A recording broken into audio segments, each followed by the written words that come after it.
Daghang na imong tekla diri sa mga ministro pod nato. At tugkog Amerika, ang misyon, bulaton samahan.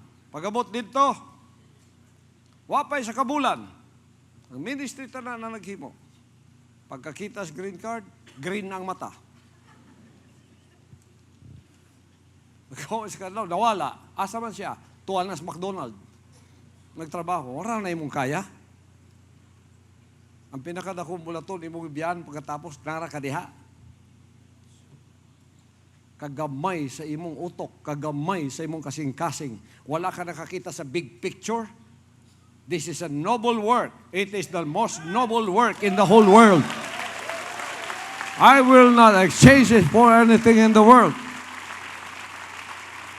Ang atong tanan, gikan na sa amahan. Ayaw ninyo biyai o ibaligya ang amahan tungod lang anang mga butang pare kay Lucifer. Mayroon di ka mamatay. Mayroon magkabaluga ka sa ka mamatay. Pag namatay ka, asa man na imong karir? Asa ba imong natunan? Asa imong engineer? Asa imong abogado? Abogado ko, pinakakuyaw ko. Pagkamatay, abogado pa ka? Tuwa na, nagatubang na imong kalag.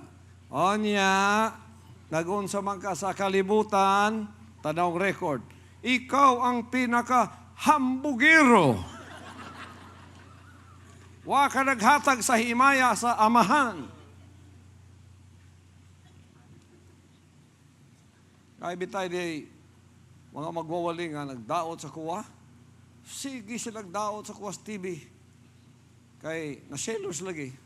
Para lang madaot ko, dauton ko nila, abi lang madaot ko. Di more kung nyo gidaot, di more kamoy madaot.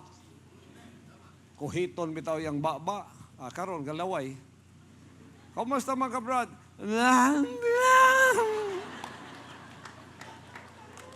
Ako na lang yapon ko.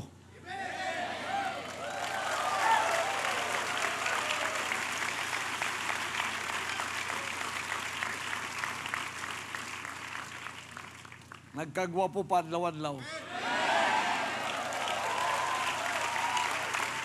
Nagpagwapo ko para kay kinsa. Akong gingna ng yawa.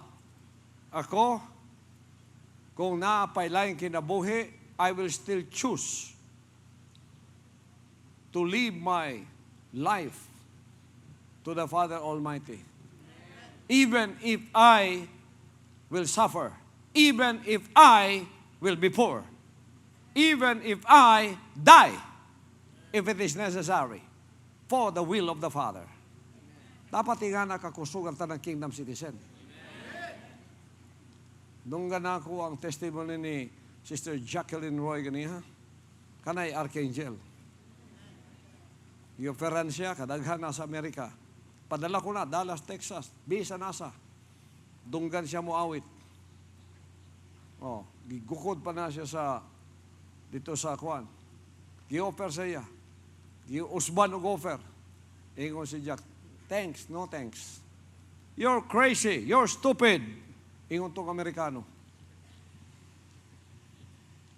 Sa insulti ni Sister Jacqueline, wala na lang niya gisulti siyang testimony ganiha. Pero gisulti niya pagsakay niya sa iyang sakyanan, giligin niya tong tao nga offer siya. You too. Kana. Ana.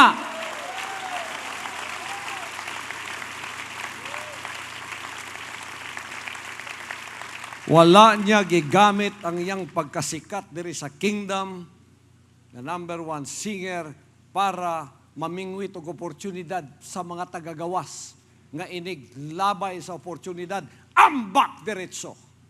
Lucifer ka, basta nga na ka. Ana ang mga kingdom citizen.